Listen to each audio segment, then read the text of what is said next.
The sun had barely risen over the small town of Maplewood when the news broke. Jessica Moore, a bright and promising young woman, had been found dead in her apartment. The details surrounding her death were shrouded in confusion. It was as if the very walls of her home held the secrets that would unravel the mystery of her untimely demise. As investigators arrived on the scene, the atmosphere was thick with tension and the weight of unanswered questions. Jessica's family was devastated. Her mother, Linda, sat on the sofa, clutching a framed photograph of her daughter, tears streaming down her face. She was just starting her life. Linda sobbed, the anguish palpable in her voice. Her husband, Tom, sat beside her, trying to be the pillar of strength. "We need answers, Linda.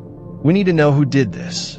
In the early days of the investigation, the initial officers, Detective Sarah Jennings and her partner, Officer Mark Hargrove, faced immense pressure. The media frenzy quickly escalated, urging the police department to act swiftly.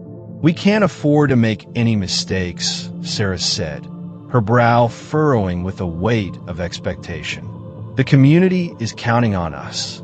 Mark nodded, though he could feel the frustration bubbling beneath the surface. "But how do we investigate when there are no leads? Everything seems to point to a dead end." As the days turned into weeks, the investigation seemed to stall.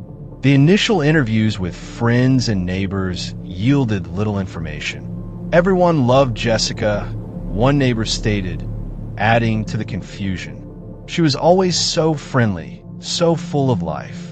But the more they spoke, the more Sarah felt the pressure closing in. "We need something concrete," she said to Mark during one of their late-night debriefs. "A lead, anything." The pressure on the investigators was palpable, and it mirrored the heartache of Jessica's family.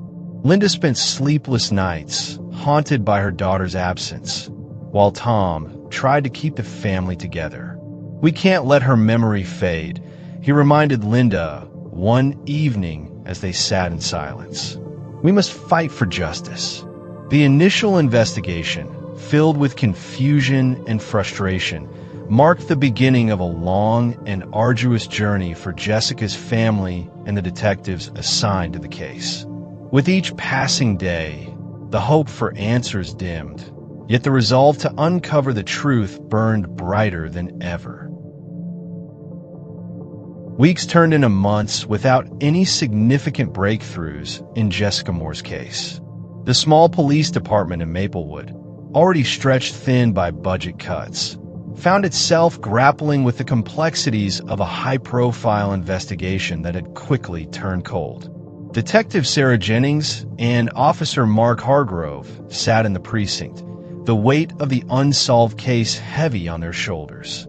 "We're losing time, Mark," Sarah said, frustration evident in her voice as she leaned back in her chair, a stack of unsorted files in front of her. "It's like we're chasing shadows. Every lead we thought was solid has turned out to be nothing more than a dead end." Mark sighed, rubbing the back of his neck. "I know. The budget cuts have made it impossible to bring in specialized teams or even hire temporary help. It feels like we're fighting with one hand tied behind our backs." Their conversation was interrupted by the arrival of Chief Roberts, who looked as weary as they felt. "I just had a meeting with the town council," he announced, his expression grave. "They're cutting our budget by another 15% next year. We won't be able to afford overtime for any of you." Sarah's eyes widened in disbelief. "But we're already short-staffed. How can we solve this case without the resources we need?" "I understand your frustration," Chief Roberts replied, running a hand through his hair. "But right now, we need to make do with what we have. Keep following every lead, no matter how small." As they continued their work, one particular witness stood out, a man named Greg, who claimed to have seen someone near Jessica's apartment the night of her death. However, his statements were inconsistent, and it soon became clear that his memory was clouded by the alcohol he had consumed that evening. "This guy is a wild card," Mark said, shaking his head after reviewing Greg's file. His account changes every time we talk to him. How can we trust anything he says? Sarah frowned, her mind racing. If we can't rely on him, we need to dig deeper into the other witnesses. Maybe someone else saw something that night. It's a long shot, but we can't afford to overlook any possibility.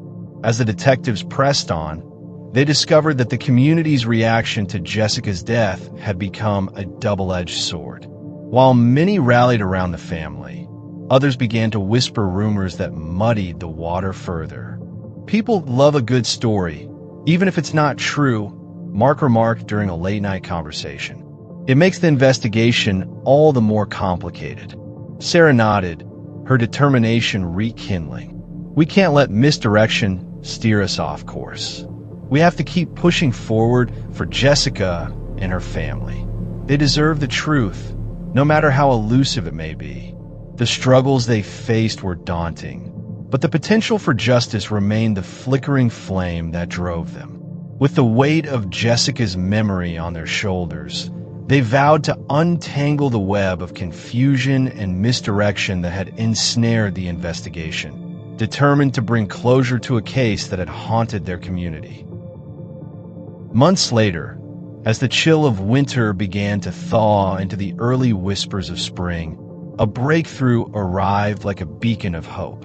The Maplewood Police Department received a call from a forensic lab in the city, where advanced DNA analysis techniques had yielded new results from evidence collected at the crime scene. Detective Sarah Jennings felt a rush of adrenaline as she listened to the lab technician explain the details over the phone. We were able to isolate a DNA profile from the samples you submitted, the technician said, her voice crackling through the speaker. This is from a source we believe is not linked to Jessica or her known acquaintances. Sarah's heart raced. What does that mean? Are we talking about a possible suspect? It's still preliminary, but we're confident this DNA does not match anyone in the database. You might want to consider reopening the investigation with this new information. She hung up the phone, a mixture of excitement and apprehension washing over her. It was a glimmer of hope, but she knew the work ahead would be daunting. She called Mark in her office, her expression serious yet hopeful. "Mark, you're not going to believe this," she began, unable to contain the enthusiasm in her voice. "We have new DNA evidence that could change everything." Mark's eyes widened. "Are you serious? This could be the lead we've been waiting for." Sarah nodded. "We need to analyze this further and see if we can find any matches. The advancements in DNA technology might finally give us the edge we need." At the same time, Jessica's family was gathered in their living room, the weight of their grief still heavy, yet tinged with a flicker of hope. Jessica's mother, Ellen, held a framed photograph of her daughter, her fingers tracing the outline of Jessica's smile. "I just wish we could find out what happened to her," Ellen said, her voice cracking. "It's been so long, and every day feels like a battle." Jessica's brother, Sam, sat across from her, his brow furrowed in thought. What if they finally have something? What if they found new evidence? Ellen looked up, her eyes shining with a mix of fear and hope.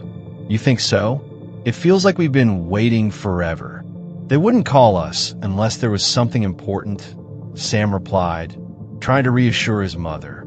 "We need to believe that they're still out there fighting for her." The following day, Sarah and Mark convened a meeting with Chief Roberts and the forensic team to discuss the implications of the new evidence. As they gathered around the conference table, Sarah laid out the details of the DNA findings, her voice steady yet charged with urgency. "This could be our chance to identify a suspect," she asserted, her eyes scanning the room. "We need to take this seriously and act quickly. The advancements in DNA analysis have transformed the way we approach cold cases." Chief Roberts nodded, his expression grave. "We must ensure our approach is thorough this time. The community is watching, and the family deserves answers."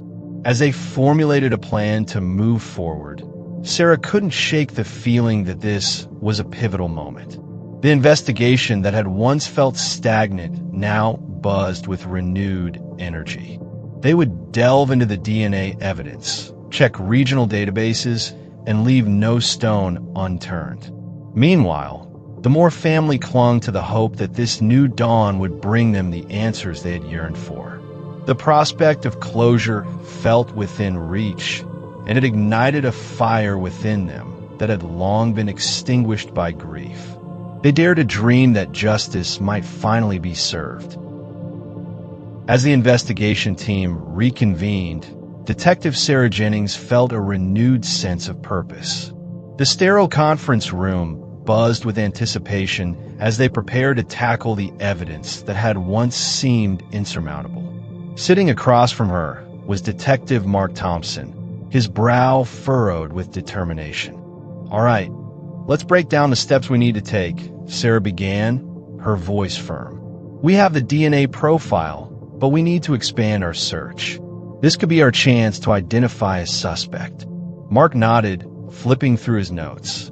"We should prioritize checking against local and national databases. But we can't forget to dig deeper into Jessica's life. There might be connections we missed before." Just then, the door swung open and a tall figure stepped in. Detective Laura Fields, a seasoned investigator with a personal stake in the case. Laura had grown up in Maplewood and remembered the shockwaves Jessica's murder sent through the community. "I heard you were reopening the case," Laura said, her voice steady yet laced with emotion. "I want in. Jessica deserves justice, and I can't sit back knowing we might finally have a lead." Sarah exchanged a glance with Mark, recognizing the fire in Laura's eyes. "We could use your expertise, especially given your history with this town," Sarah admitted, feeling a sense of camaraderie forming. "Let's start with the DNA evidence," Laura suggested, leaning forward. "We should also revisit Jessica's social circle. Any past conflicts, relationships, or even acquaintances that might have been overlooked could provide vital clues." As the trio brainstormed, the Moore family gathered at their home, brimming with cautious optimism. Ellen and Sam sat at the kitchen table, a stack of police reports spread out before them. "Do you think they'll really find something this time?" Ellen asked, her voice barely above a whisper as she clasped her hands tightly together. "I believe so, Mom," Sam replied earnestly. "With this new evidence, they have a fighting chance. It's been too long since anyone cared enough to look again." Ellen's gaze fell on a small shrine they'd created for Jessica, adorned with candles and photographs. What if they find someone? What if it leads to a trial? She pondered, her heart racing at the thought. "We need to trust them," Sam said, trying to stay grounded. "This is our moment to push for answers, and we can be part of it. They'll likely ask us for anything they need. We can help them remember Jessica, keep her alive in their minds." Back at the police station, Sarah, Mark, and Laura were deep in conversation, strategizing their next steps. "We need to compile a list of everyone in Jessica's life. Friends, ex-boyfriends, co-workers," Laura suggested. "Let's reach out to them and see if anyone remembers something new. I'll dive into the old case files and see if there's anything that stands out," Mark added, flipping through the papers in front of him. As they worked, the atmosphere shifted from one of despair to possibility. The team felt the weight of their responsibility, not just to the investigation, but to the Moore family who had waited so long for answers. "For Jessica," Sarah said quietly, her voice filled with conviction, "we're going to do everything we can to find her justice." As the investigation progressed, the initial excitement began to fade, replaced by an undercurrent of pressure that weighed heavily on the team. Detective Sarah Jennings sat at her desk, staring at the board filled with photos and notes, but the connection seemed more elusive than ever. "Every time we think we've got a lead, it slips right through our fingers," Mark Thompson remarked, leaning against the wall with a sigh. "It's like trying to catch smoke with bare hands." Laura Fields entered the room, her expression grave. "We might have a problem," she announced, tossing a file onto the table. "I've been digging into potential suspects, and one name keeps coming up: Evan Clark. He was close to Jessica, but he claims he was out of town the weekend she was murdered." Sarah frowned, flipping through the pages. "The alibi checks out? We can't afford to chase shadows right now." "That's the issue," Laura replied, crossing her arms. "His family has receipts from vacation rental, and witnesses corroborate his story. We need something solid to go on." As the detectives mulled over the implications, the community buzzed with renewed interest in the case. Ellen and Sam Moore received a stream of supportive messages from neighbors and friends, all eager to see justice served. "It feels like the whole town is rallying behind us," Ellen said as she arranged flowers at Jessica's shrine. "But the pressure, it's overwhelming." Sam nodded, glancing out the window at the gathering crowd outside their home. "They want answers, just like we do. But what if they're disappointed again?" Back at the police station, the detectives felt the burden of their responsibilities as they prepared for a community meeting to discuss the case. Sarah stood before the gathered crowd, her heart racing. "I know this has been a long and painful journey for all of you," she began, her voice steady yet filled with emotion. "We are committed to uncovering the truth, even if it means facing setbacks along the way."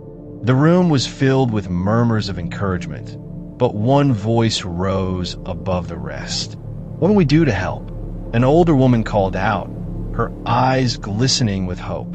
"Just keep sharing your memories of Jessica," Sarah replied, her gaze sweeping over the faces filled with determination. "Every detail matters. We need to keep her alive in our minds as we push forward."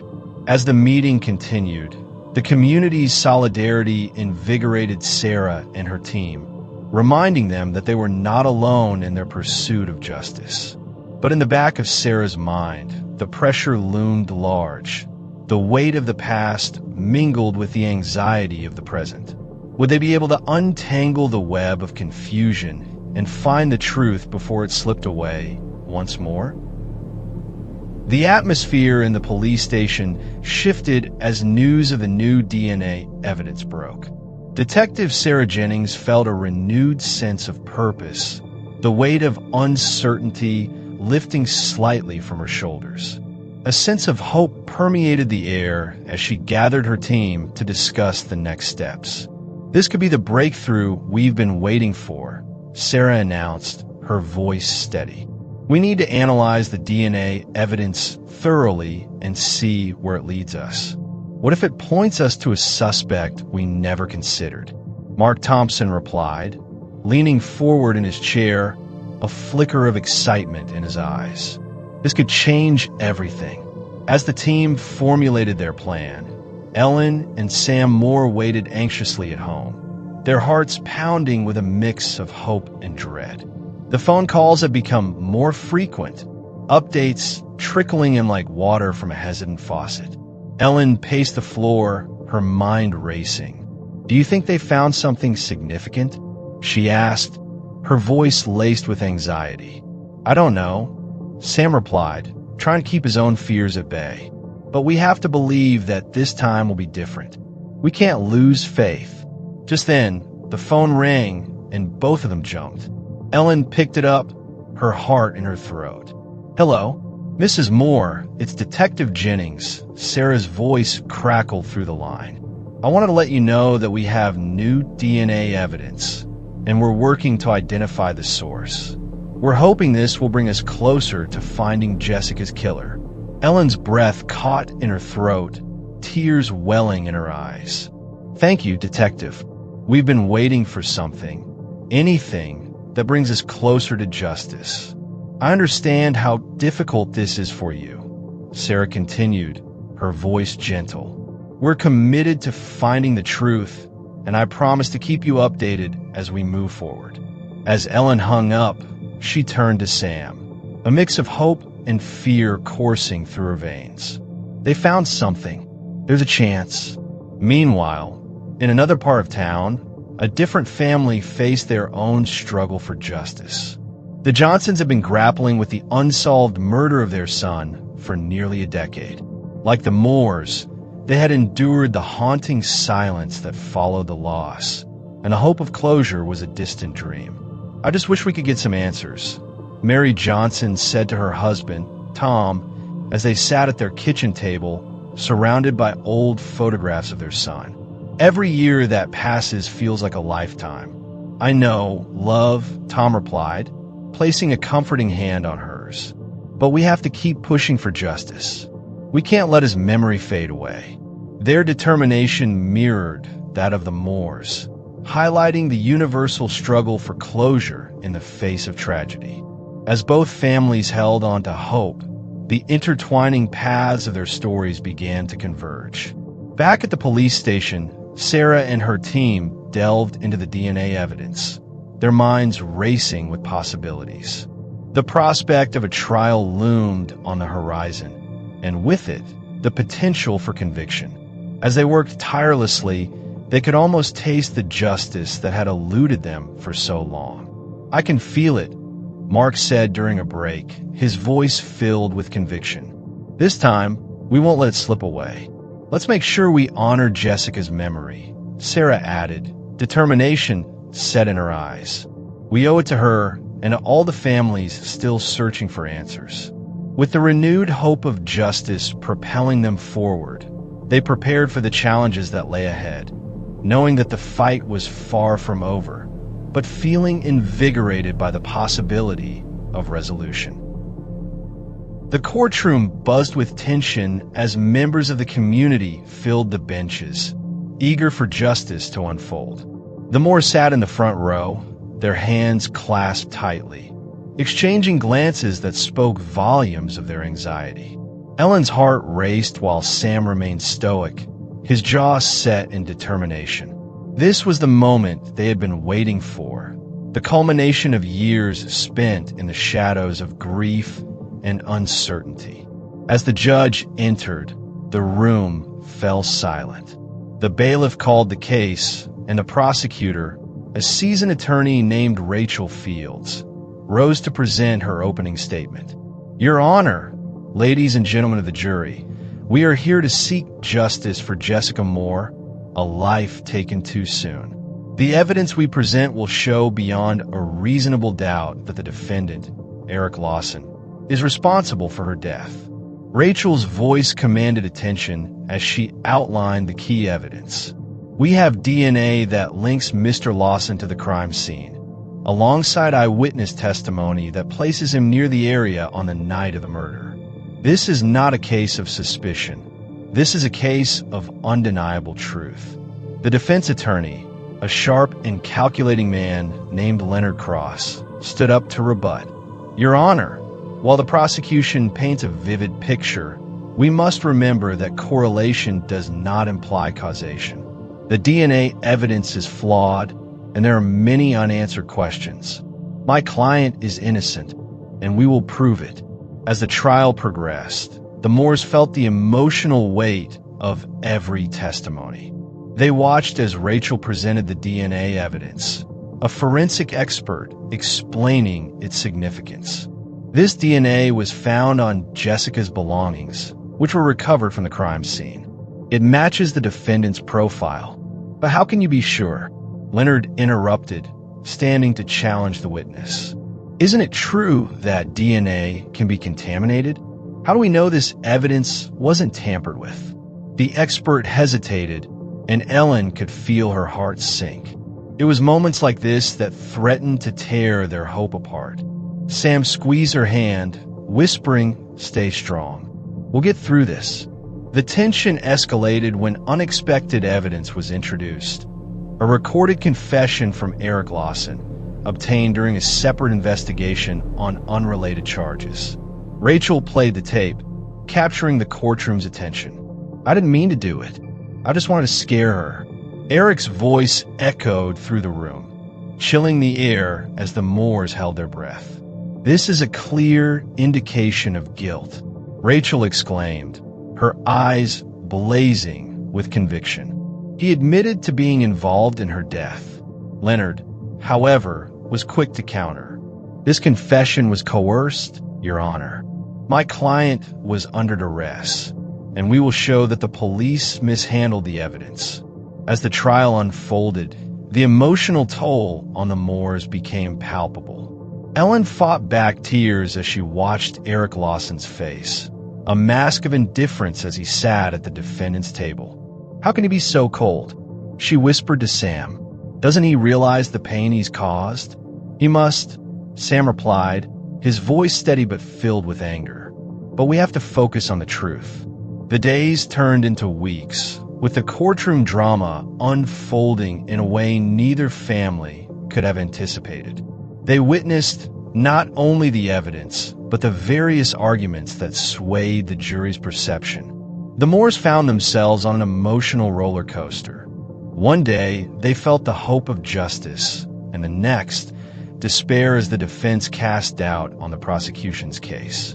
As the trial neared its conclusion, the jury deliberated, and the Moores could only clutch each other tightly, the silence in the room heavy with unspoken fears.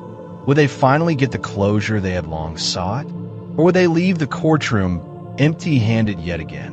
"Whatever happens, we've fought for her," Sam reminded Ellen, his voice a soothing balm amidst their anxiety.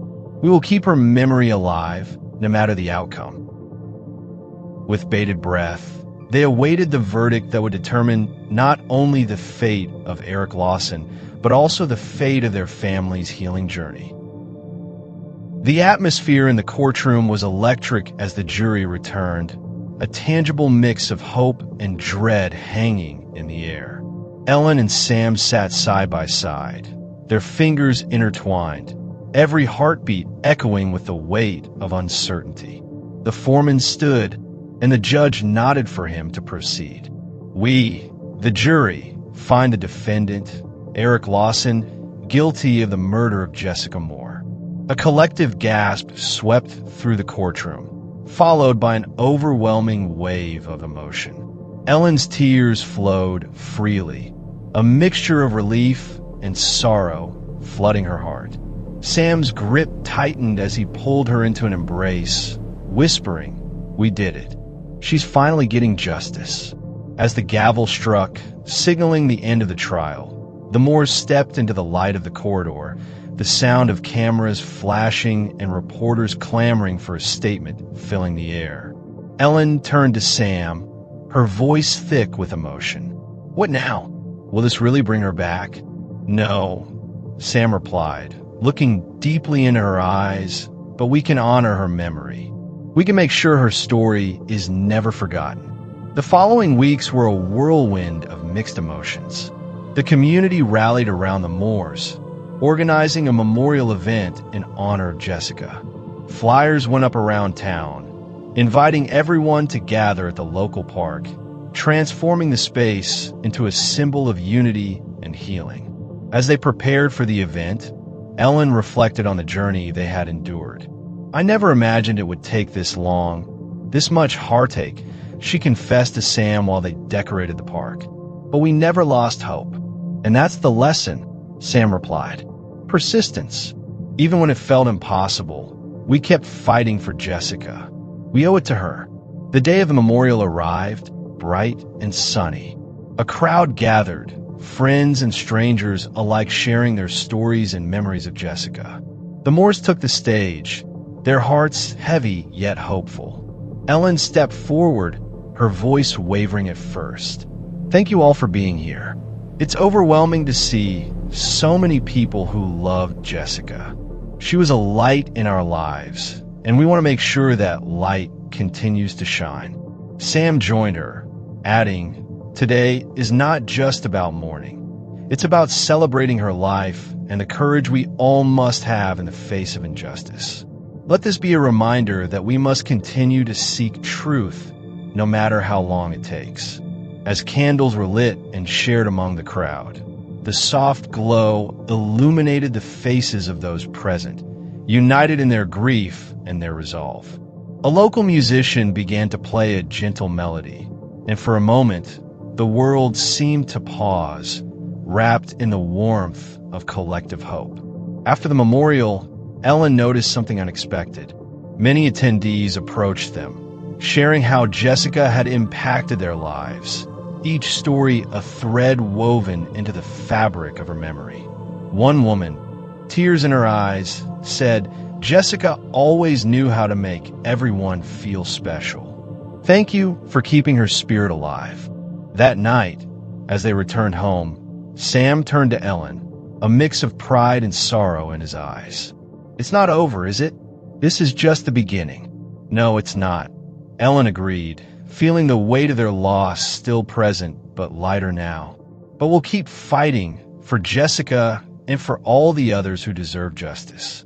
Together, they stepped into the quiet of their home, knowing that while the road ahead would be long, they were no longer alone. The community's support had ignited a fire within them, a determination to honor Jessica's memory by continuing the fight for justice. Not just for her, but for every victim of forgotten crimes. Their journey had been fraught with challenges, but had also shown them the power of persistence, unity, and love in the face of tragedy.